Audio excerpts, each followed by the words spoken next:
I would like to say I'm here on special appearance. No, I think I have some rights here. That I'm a living soul. I am not the straw man of the all caps. Okay. We'll get to that in a moment. So I am waiving the time. I am not waiving any of my rights. Ma'am. What statutes or what law or what are you saying here are the charges? Because this does not match. Sorry, I have cotton mouth so bad. It's really quite simple. When you have an order to show up for court and you turn in a cut up piece of paper of it to say you're refusing to attend, that this is what happens next. That's pretty simple. Oh, did that offend you? Excuse me. Thank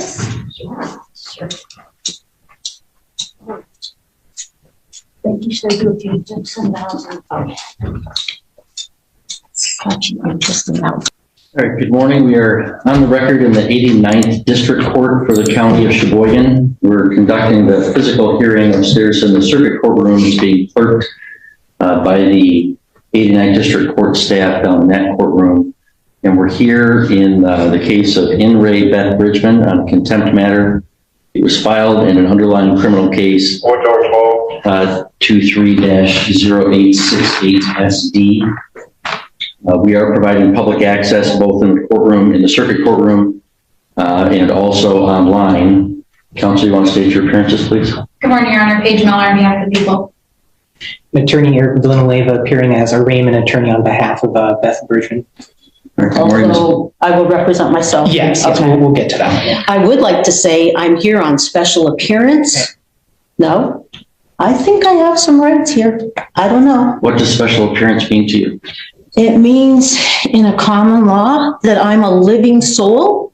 I am not the straw man of the all caps. Ma'am, you'll have an opportunity at a later time. Please just take a seat. I've never seen those opportunities come back around. Thank you. Okay. We'll get to that in a moment. So I am waiving the time. I am not waiving any of my rights. Ma'am. Okay. Thank you. Ms. Bridgman, you're free to stand or sit, whichever you're more comfortable with. I don't know how I would pull the chair up, so thank you. Well, if you want to sit there, I have no problem. Okay. All right. All right. Well, Ms. Bridgman, you're here for an arraignment on 2 allegations of contempt. So I have to advise you of what those are. The first was an order to show cause that I signed on December 13th, 2023, which alleges that you are in criminal contempt of court for the unauthorized practice of law and for preventing the defendant, Seth Flores, from meeting with the Michigan Indigent Defense Commission attorney prior to his arraignment. We scheduled that for a show cause hearing on December 20th. You did apparently appear in the courthouse that day and turned in a copy of the show cause cut into strips with the red lettering on it says your offer to contract is not accepted. And then you did not appear at that show cause hearing. So therefore I signed a warrant for your arrest for that non-appearance. So that warrant alleges that you are in criminal contempt for failing to appear at that show cause. So failing to appear for order to show cause on Wednesday, December 20th, 2023 at 11 a.m. for preventing defendant Seth Miguel Thomas Flores from meeting with MIDC attorney prior to his arraignment. So those are the 2 contempt citations pending against you. You have the right to have a hearing on both of those allegations where your contempt would need to be proven beyond a reasonable doubt. You have the right to present evidence in your own defense and to cross-examine and challenge any of the evidence presented against you. You have the right to an attorney. If you qualified and requested, you have the right to an attorney appointed at public expense. The MIDC provides an attorney for your arraignment today, just as a courtesy as required by a statute. What is MIDC? Michigan Indigent Defense Commission. No. You also, of course, have the right to represent yourself. Do you know, well, first, do you comprehend the penalties? Oh, I'm sorry, I didn't tell you. So both those contempt citations, if you are found to be in contempt or you admit to being in contempt, you could be punished by up to 93 days in the county jail and or a fine of $7,500 or both. That's the fine, that's the maximum penalty for both of the contempt citations.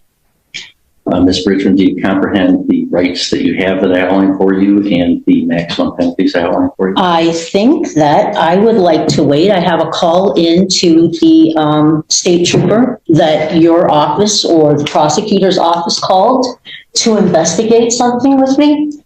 And I was on the phone with her and told her I had received the show cause, and she said, he can't serve a show cause. I shot over a copy of it. He can't serve a show cause because you're not under bond.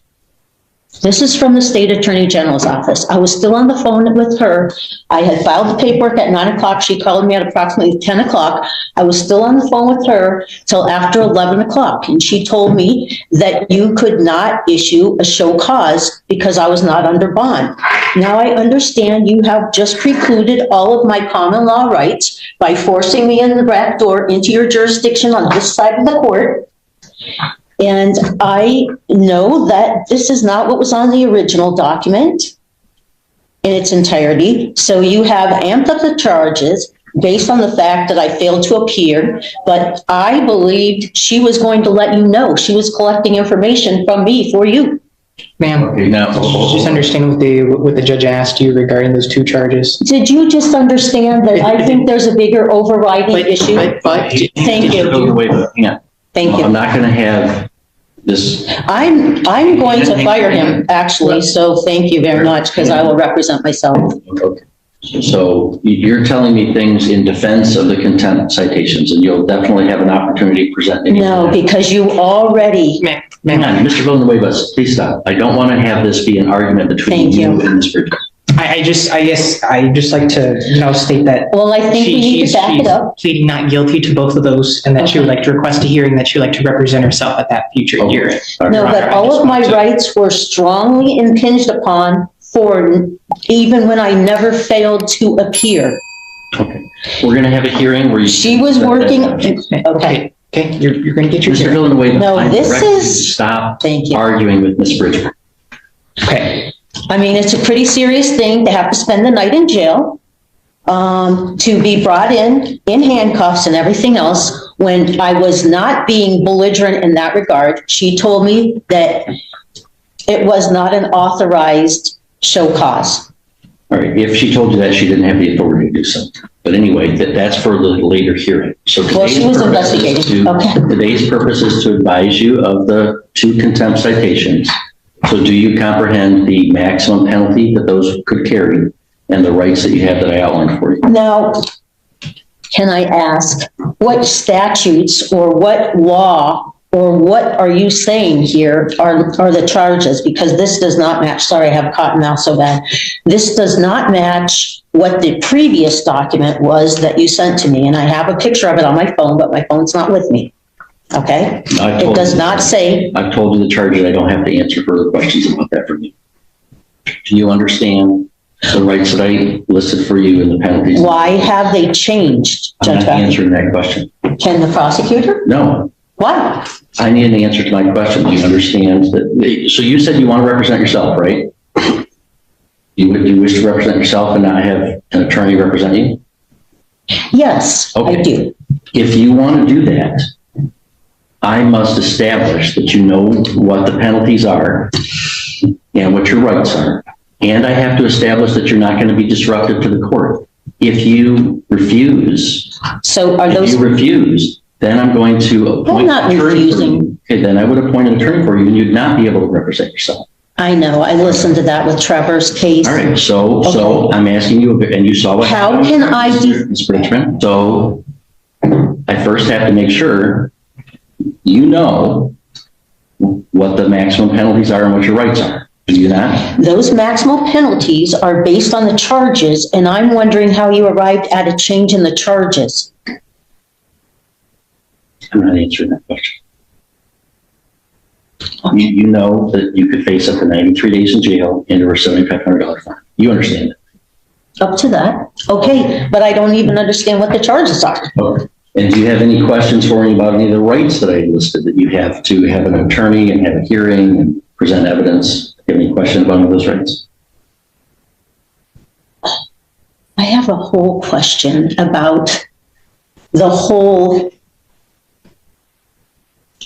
context of everything today, Judge Gothier. It's really quite simple. When you have an order to show up for court and you turn in a cut up piece of paper of it to say you're refusing to attend, that this is what happens next.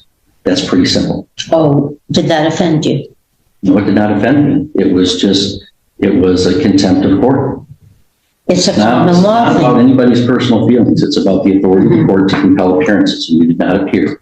So I do believe, based upon your answers, that you do understand the maximum penalties that you face and the rights that you have.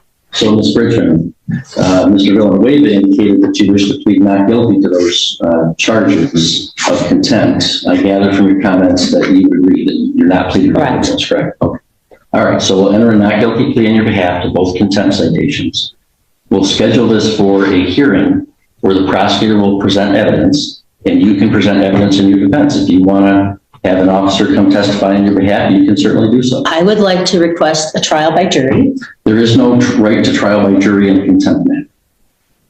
So Oh. that request would be denied. Okay, so then there's no chance to understand what you're charging me with prior to this hearing. I've told you what you charged. I can read it again if you want. I don't see where there's a code or a statute or any law that I have actually violated here. Well, that's not required to be on a contempt citation. I've told you what the allegations are. If you want me to read them to you again, I will. Okay, and the contempt charges that you're saying have changed from the first time. No, there are two. One is the contempt for unauthorized practice of law and preventing Mr. Flores from meeting with his MIDC attorney prior to his arraignment. The second one is for failing to appear for the show cause hearing on that contempt. So I only show one now. What Okay. one do you have? And this is preventing, and how did you arrive at this at a later date than to issue a bench warrant?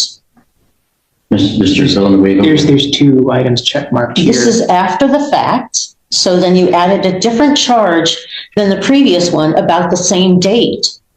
Ma'am, he read two charges. There's two charges marked here. Excuse me. I probably have more degrees than you do, All right. okay? All right. Now, I'm going to find that what I'm, please, Judge Gothier. sure, go ahead. Thank you. Okay. So the first one was that I was practicing law. That was the first one. That's the show cause that you say I failed to appear for. No, it was contempt for unauthorized practice of law and preventing defendant Flores from meeting with MIDC attorney prior to his arraignment. That was on the original. No, I have a picture of the original one. This is why I'm not sure. Do you have a copy of that show cause in front of you right now or no? This one, Would you like to see what she has But- here? I just, you okay, don't. so how do I defend? Hang on. If you do not have in front of you right now a copy of the first show cause, I'm happy to provide a copy to you. So how did you arrive at a second show cause?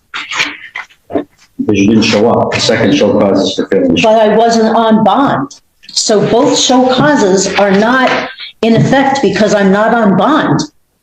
Your Honor, what is the date of the first show cause? December 20th. No, Sorry, that was before the December 20th. Sorry. You may view this document. This is out of the court file. You may view it and then. So- send it back. Judge Gothier, do I have any other recourse to clarify where I was on that day and the information that I was going off of by your own investigator? You do. You do. Okay. That is a hearing date. Today, we're going to schedule a hearing date, and you can present that evidence at that time. And how will the hearing affect a trial by jury As I told you, there is no right to trial by jury for a contempt charge? So I Oh, can so schedule this is a perfect, nice little tidy package for everything. I see. Okay, So I can schedule this for a contempt hearing on Thursday, January 11th at 2 p.m. I think that would be way too soon for me. Thank you. Why is that? I need to get to some of the documentation and follow up with that. state trooper, as well as perhaps a few other people, because I'm guessing, am I supposed to just talk to the prosecutor without the other witnesses that I had in my presence at the same time? I could schedule this for the afternoon of Thursday, January 25th, then. That gives you 3 weeks. Thank you. So we'll schedule this for a contempt hearing on both allegations of contempt on Thursday, January 25th at 2 p.m. And do I understand correctly, you do not wish me to appoint an attorney that you want to represent yourself? And then who makes the decision? You make the total decision then? Well, no, first you make the decision whether you want to represent yourself. As long as I'm convinced that you're doing so of your own free choice, that you understand what's going on, and that you're not going to be unduly disruptive, then you'll represent yourself. So what am I allowed to do at the hearing to defend myself appropriately? You're allowed to present legal arguments. You're allowed to present witnesses to testify under oath, yourself or any other witnesses that you bring with you. If you want to subpoena a witness, if you're representing yourself, you can't issue a subpoena without the court's signature. An attorney can issue a subpoena on their own. So if you want to subpoena somebody, what you would do is you go to the court clerk, they give you the paperwork, you'd fill out the subpoena, they would give it to me to review, and if it looks like it's reasonably, connected or relevant to the case, I would sign the subpoena, and it would be given back to you for you to serve upon the person to compel their appearance. I did not even get to watch the video that day because I was still on the phone with the trooper. And then people told me after I went up for Christmas that there was maybe a bench warrant, that you had issued a bench warrant. But everybody looked for it online at Vine League and couldn't find any bench warrant. So I was not trying to. I thought that trooper had told you what she told me, that I wasn't on bond, so I couldn't have a show cause. Okay, well, that's all going to be sorted out at the hearing. Okay, we don't have to sort all that out. Well, that's a lot of overnight in being arrested downtown and everything for a misunderstanding that I would like to. Mr. Richmond, I mean, okay, I get it, Judge Gothier. I know what happened. You're not fooling me. I've got the show cause that you apparently cut up into little strips and wrote. Yeah, but I brought it at 9 o'clock because do you know that that's actually a common law practice? And there are courts that recognize common law because sovereign people and people who take an oath of office can follow common law. All right, so the not the codes and statutes is scheduled for Thursday, January 25th at 2 p.m. I find that Ms. Richmond is unequivocally exercising her right to represent herself, that she understands the nature of the charges against her, the maximum penalty, and the rights that she has. I find that although she certainly disagrees with court procedures and processes, which is her right, that she's not being unduly disruptive to the court's business. So the court's going to recognize Ms. Richmond's right to represent herself at that hearing. Can I ask one question? What are the parameters that you're going to decide is practicing law versus helping somebody maintain their unalienable rights? How would I delineate that in defense of myself? Well, that's a question of that's a question of law that you can research before that day. And I said I'll entertain legal arguments. The prosecutor will have to prove beyond a reasonable doubt at that hearing that you did in fact practice law on that day. That's where then there's a risk to representing yourself, because an attorney, has access to and better training and researching the case law, interpreting what that is. The Michigan Supreme Court has issued some opinions about what that is. If you're representing yourself, you're going to have to find those on your own and make the argument as you see fit. If you want to hire an attorney, or if you want to appoint an attorney, they would be able to fashion those arguments on your behalf. But I'm not going to. No, I've been down that path before, and it never turns out the way they first present themselves to you, that they're going to fight the case. It never turns out that way. So I'm fully cognizant and aware of that, but I wanted to see what your standard was going to be. It's going to be what the law requires. But I'm not sure which law you're referring to. So I have to research all the laws to determine what this says that is different than the first show cause. Yeah, Ms. Richmond, if you want to represent yourself, it's a little bit more work. I'm not saying it's not more work. It's also not presented in a way that tells me what I'm really being charged with. Or that anybody has any proof of what they said here. So that's what okay. All right, well, that's what we'll. All right, sort out those thank you. Arguments, and the prosecutor will present witnesses at that hearing, and you can present witnesses. As I said, if you desire the court's help in compelling the appearance of any witness on your behalf, Okay. submit a subpoena to the clerk's office that I would review. It'd be the district court office. Okay. That I would review, and I would issue the subpoena. So one of the key laws would be that in the state of Michigan, anybody practicing law should have, be a member of the Bar Association. Am I correct? That is correct. Yeah. Now. Ma'am, you have to figure that out at another time, okay? Now's not time to litigate this case. Yeah, so I have a range I of get it, charges but to I appreciate that this is very big in scope, and Michigan statutes and codes, as he says, he's compelled to follow or must obey the dictates. Okay, I'm very well versed in enough constitutional things, so I have to know what the perception is there. So, thank you. I appreciate any clarification. I do have to follow what the any decisions of the Michigan Supreme Court are binding law on the lower courts. There are constitutional system in Michigan. Also, any statutes that were passed by the legislature and signed by the governor are laws that this court and all citizens of the state of Michigan have to follow. So the procedure that was followed here, I could still take up in another manner, correct? I'm not sure what you mean by another manner. At the hearing, you can challenge the procedure of it. I was talking to your investigator. She knew what time I had a court date. Yes, absolutely. If you want to present that person to come testify about that. Oh, she's not going to come testify, I'm sure. She's downstate. She might write something. Well, that's up to you, what you want to present. If you're going to represent yourself, you have to decide how you want to present your case. But I'm giving you the extra time you've asked for. So this is a major judicial review, okay, to decide if anything in our Bill of Rights actually applies to the Michigan code and statutes. You have all the rights in the Bill of Rights. I recognize all those constitutional rights. And most of what I talked about actually falls under common law because it's common that anyone could understand it. All right. That's why it's called common. Set the hearing date. Okay. We'll rank you on the charges. I'm going to recognize that you are exercising your right to represent yourself and discharge Mr. Villanueva from any further responsibility in the matter.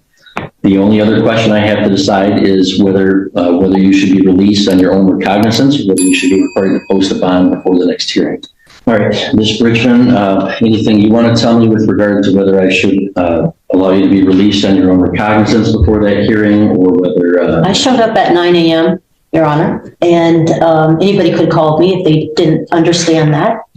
I filed a similar document in Mackinac County, and they accepted it. Common law is a very acceptable kind of a standard if you know it and you know what you're doing. So maybe there'll be a chance that I can present some of these other avenues, because how does my country tell me to take an oath of office to defend the Constitution, but then I'm held to only codes and statutes of the Michigan legislative body, governor, and perhaps Supreme Court? That's the overarching question here, I think. And I think a lot of people struggle with recommend the that. Schoolhouse Rock video to you about how a bill becomes law and the laws. Oh, I know how it happens. Your Honor, I also know we don't have a lot of judicial review. So Your Honor, that's part of the the- question. Any input, Mr. Villanueva? Yes, I guess I know you just released me as the attorney of record, but I guess in support of the bond on her behalf, Yes, go ahead. Yeah, so I like to advise the court that Ms. Bridgman is a resident of the city of Sheboygan. She advised that she's a former social studies teacher. She's presently collecting disability, so she informs me. I'm unaware of the status of if she has an automobile or anything. I'm not aware of any known criminal history for Ms. Bridgman, and she reports that there's no drug or alcohol issues. Granted, there's this allegation of not appearing at a previous hearing, and she was picked up, I believe, within the Sheboygan County for that. And so I advise that Your Honor. Oh, and one last thing, she's a politically active member in the community. She has audited an election previously, so I believe she's more or less, I guess, committed to this area, this local municipality. It seems unlikely that she would go anywhere, and how she would do that. And so, Your Honor, I would ask that you set reasonable bond for her release. Thank you. All right, thank you. Well, I don't believe that Ms. Bridgman poses any danger to public safety. I don't think she's a flight risk per se of fleeing from the jurisdiction. However, I do believe that she's a heightened risk of just flat out refusing to appear, as evidenced by the fact that she cut up the previous show cause into little strips and wrote that she wasn't accepting an offer. Well, they didn't. An offer, it was an order. Sorry. To appear. They didn't actually hand it to me. Just refused to appear on orders to appear by saying, sorry, I don't want to. So I don't think that release on her own recognizance would be sufficient to secure her appearance. So I'm going to set bond in the contempt matter at $10,000 cash or surety to the full amount. There would be no special conditions attached to it, however, just the standard conditions, Ms. Bridgman, that you have to make sure that we know if you change we have to know your address, contact information. You can't violate any laws in the state of Michigan or any political subdivision thereof, and you must appear for all court appearances. So the whole bond thing keeps me under your jurisdiction, which I wouldn't have come into your court the same way today, except that you put me in jail, so I was forced to. That's the bond that I've set. So This is the struggle between keeping my oath to defend the Constitution and adhering. I've taken a similar oath, and I believe I'm going to get one today, Ms. Bridgman. So we'll see you on the 25th. We will look at the case law. That's right. All right, adjourn.